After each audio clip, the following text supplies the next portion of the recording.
Yo, yo, yo. How's it go?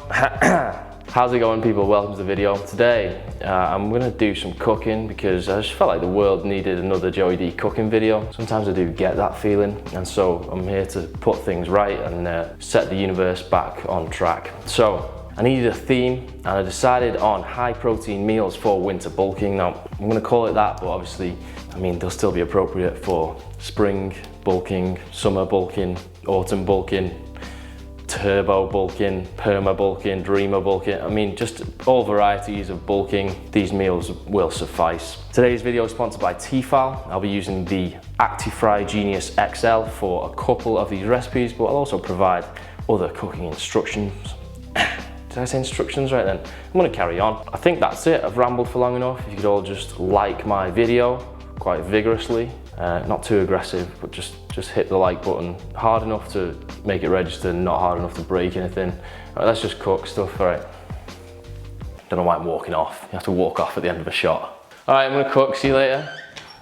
All right, I'm gonna try and nail this voiceover in one take, so just wish me luck. Yeah, I'll try not to be stupid. So first up, we're going with the true British classic, fish chips and peas, only this time we're gonna get it like without the usual side order of arterial plaque build-up.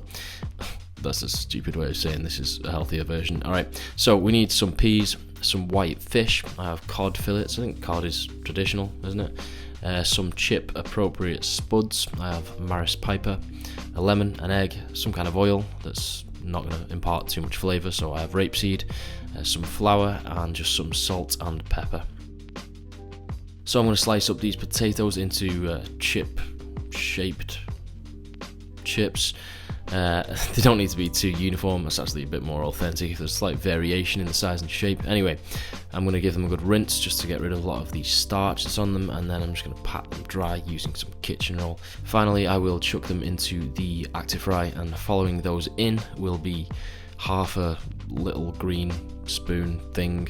I think it's a tablespoon. It's probably a tablespoon. Half of one of those of oil as well. I'm going to set it to 40 minutes at 200 degrees. All right, next up we need some batter for the fish. Now, you might prefer breadcrumbs. Breadcrumbs is easier. Actually, they're both ridiculously easy, but you know, I was trying to be somewhat true to the classic like chippy style, which is obviously a batter. So crack your egg into a bowl, add some water. Add some water. I'll try and pronounce my T's. I added way too much water. You don't need this much. Give it a mix together, add in a few tablespoons of flour, and then whisk until it's whisked. Season with a bit of salt and pepper, and then just dunk your fish in, mate. You can leave it there for a second. Alright, once the chips have been in for 20 minutes, push them over to one side, and then add the fish. Close it, restart it. And while that's cooking, you can get warmed up for your shift at the teppanyaki restaurant. Actually, don't. I'm a trained professional. Don't play with knives. All right, just cut a lemon segment. Don't forget to sniff it, obviously. That probably won't take you the whole 20 minutes, so I'm just going to boil some peas in the meantime. And whilst they're not the main event, I do think it's important to include something that's not beige in every meal. In fact, entirely beige meals are highly correlated with all-cause mortality, so pretty sure that's a direct quote from the NHS website. No, it's not really. None of this is health advice, obviously, and if you're gonna die, then don't do it immediately after watching one of my videos. Alright, I'm being stupid. I said I'd not be stupid. Everything's cooked, so let's plate it up. Season again to avoid making people mad. People get really mad about a lack of seasoning for some reason. I'm not sure why. Anyway, squeeze a lemon. There you go. That's it. It's nice. Here's a shot of me eating fish and chips and nodding my approval for proof that it is in fact nice. It's like traditional fish and chips in it, but far less lethal. Today's video is sponsored by Tefal. I'm using the Tefal ActiFry Genius XL for 2 out of the 4 of the meals in this video. I've actually had it for a while because I did a video for Tefal like maybe a year ago, and although I'm doing full entire meals in this video, I actually use it most commonly just to prep my chicken thighs en masse, because it's just a convenient way of cooking a load at a time, getting them perfectly done with some nice crispy skin. I also use them for the tofu that I put into butter balls, so whenever I put that on my Instagram story, people DM me saying, how'd you get your tofu that crispy? And that's how I do it, mate. I use one of these. It's just a healthier alternative to frying stuff in a load of oil, because you can just use tiny amounts of oil and pretty much get the same result. Another good thing that I like about it is that it's pretty much just one pot cooking, and the good thing about one pot cooking is it's one pot washing up, and that's what we call ideal. There's also a recipe with over 300, There's also an app, right, a Tefal app with over 300 recipes. Right? It's not just chips, right? You can do anything. You can do a casserole if you want. I'm doing a curry today, so I'll show you that. Oh, there's different settings for like the most common things that you cook in it. So you just literally press a button and it's cooked.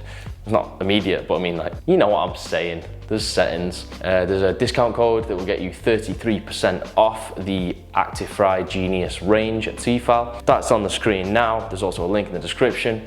Let's get back to the video. Okay, smashed it. Alright, next up we're going to go for a chicken and veg harissa tray bake. I actually make this like once a week just because the effort to reward ratio is like unmatched, you know what I mean? That's just a complicated way of me saying it's very easy but tastes good. So I don't know why I've got to make everything so long-winded. I think it's a genuine medical condition. Anyway, first we are going to preheat the oven to 180 degrees. For ingredients we have some potatoes, red onion, peppers, tomatoes, garlic and lemon, as well as some chicken thighs, some harissa paste, smoked paprika, pepper, olive oil and salt. A few of those are optional, to be honest. I mean, a lot of stuff's optional, but I don't want to get philosophical. Anyway, you also need a tray to make a tray bake. I suppose depth wise this is more of a dish, maybe it's a dish bake. Anyway, it's not important. So the first thing I'm going to do is cut off a lot of the excess skin on the thighs. It's just not super necessary, mate, you know what I mean? No one needs all that extra stuff. So you could use skinless and boneless thighs if you wanted to, but I mean, this is winter bulking meals, not summer skinny little nerd meals. There's no need for that. Alright, now we're going to go in with a few teaspoons of that harissa paste, and then we're going to deep tissue massage that into the chicken until it's all nice and coated and looks like this.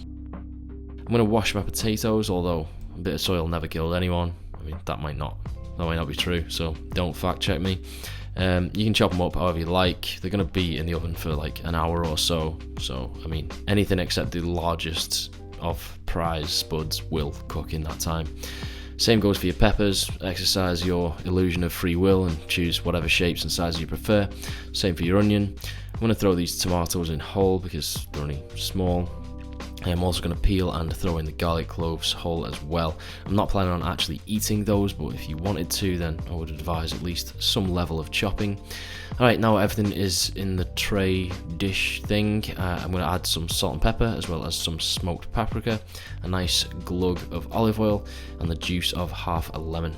I actually decided to add another teaspoon of harissa paste and then gave it a good mix around with my hands. Finally, put it in the preheated oven and then forget about it for an hour, and upon removal it should look something like this. Very tidy indeed, mate.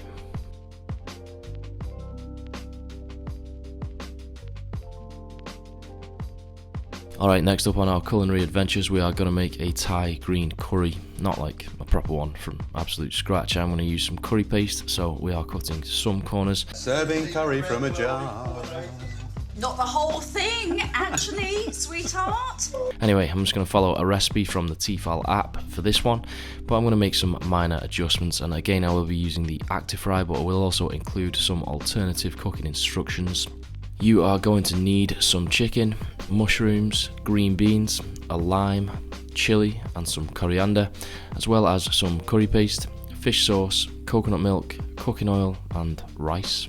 Right, it's the return of the green spoon thing. I think it's a tablespoon. Anyway, half one of those of some oil. Gonna go over the chicken, followed by some curry paste, and that definitely should not have been stored in the fridge. Finally, the zest of a lime. What a pleasant word, zest. Anyway, after mixing that, it is going off to one side, and we will prep the veg. Really, this is just chopping stuff. I don't think we need an in-depth run through of that. Chuck that in a bowl and add a tiny bit of oil. Next, I'm going to put the rice on. I do own a rice cooker, but after about 15 years of trying, I'm finally able to successfully cook rice in a pan, so I'm pretty proud of that. Anyway, coconut milk is going into the ActiFry, followed by a tablespoon and a half of fish sauce. And then I'm going to put the chicken over to one side and all of the veg over on the other side. I'm going to use the chicken setting and change the time to 20 minutes, and that is pretty much all there is to do. It's a pretty easy version of a curry, to be fair. I'll just de-stalk some coriander, slice some lime and chilli to garnish while we wait for that to cook. Then when it's all done, we will dish up. How nice is plain rice, by the way? It's a proper treat, in it. I would honestly eat plain rice on its own, but that wouldn't be a very good cooking video. Alright, we're going to throw everything in and then we're done.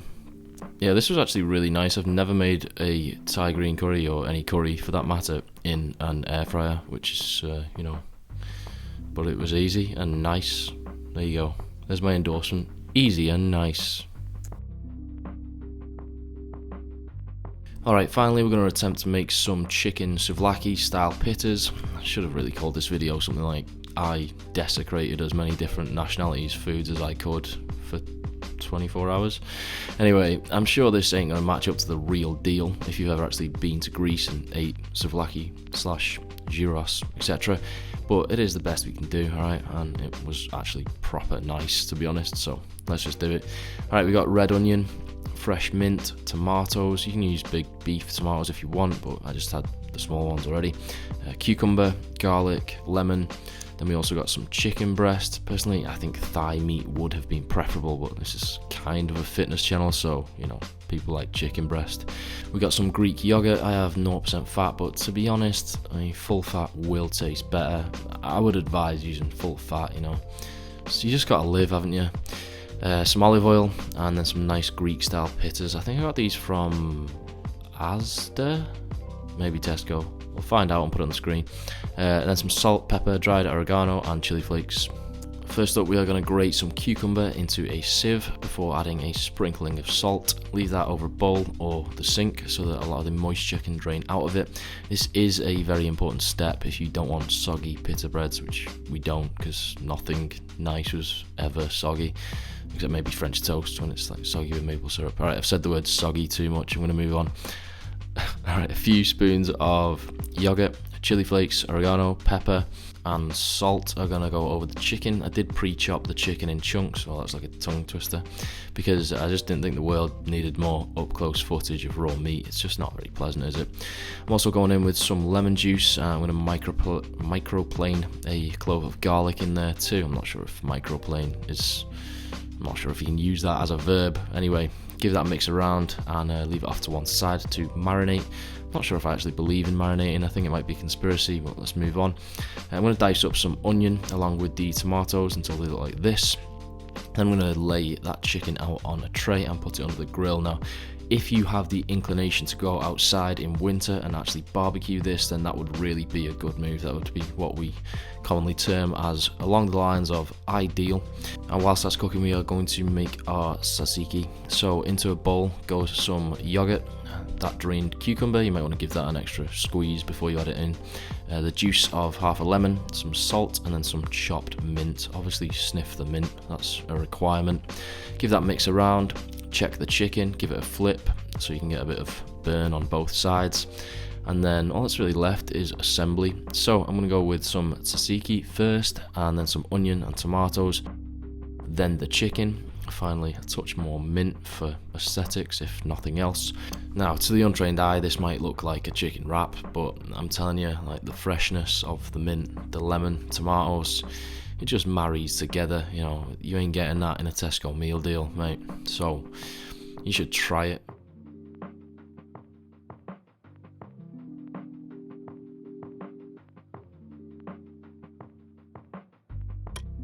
Alright, I think that's it for today. I hope you make everything as ever. If you do make them, tag me in pictures of them on your Instagram stories so that I can observe them. See you later.